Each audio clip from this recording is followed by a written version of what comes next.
At wala na naman nga silang magawa ang mga bata.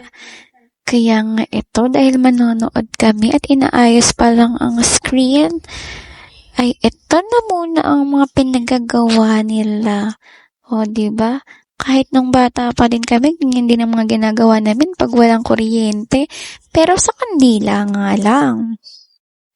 Ang dali nga nilang lumaki, parang kailan lang. Mga baby lang sila, pero ngayon malalaki na. Tingnan mo tong batang to, o, diba? Super liit lang yan. Kala mo naman talaga abot na abot niya yung ilaw para makita kanyang shadow. Pero hindi nga nakikita, eme-eme lang yan. Basta may ilaw, gaya-gaya lang siya sa mga ates niya, o, diba? Bonggang-bongga, okay lang yan kasi nag-enjoy sila habang nag-aantay kami sa papanoorin namin ng movie marathon for today. For tonight pala, eme. Kaya nga yan, wala na naman silang magawa. At madali nang maayos ang screen.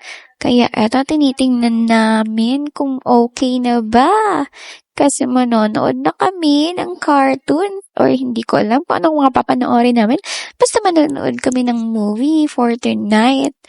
Dito sa malaking screen. O, diba, napakabongga yan. Maya-maya nga, nag-play na nga ang movie.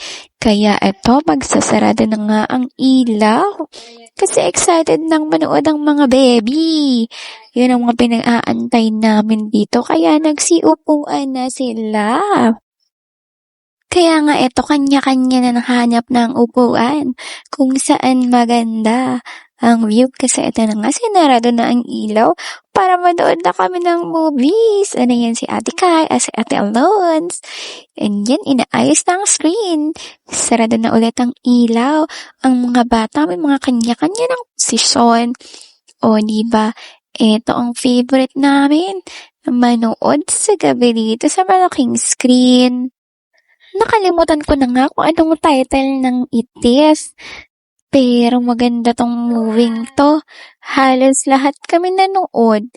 Sila nanay, ang mga tita ko and tita ko, at lahat ng mga kids pinanood to. Nag-enjoy syempre kasi may chips and may drinks. Kaya ito, super movie marathon na naman kami dito. Ang cute ng moving ito. Kaya nga ang mga bata ay nagtitahimik kasi nga ito ang movie na mga aso pero matalino talaga siya. Nagustuhan nga ng mga kids.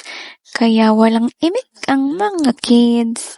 Super panood-nood lang yan. O, diba para kaming nasa sinihan? Ang dami naming nanonood dito. O, diba bongga? With my drinks na okra pa yan. Yan ang aking palaging iniinom. Tubig na may okra. Favorite ko na nga siya. Wala siyang lasa. And healthy pa. O, diba bongga? Na-promote pa yan. Kaya super nag-enjoy na naman ng mga baby. Yun lang. Salamat sa panonood.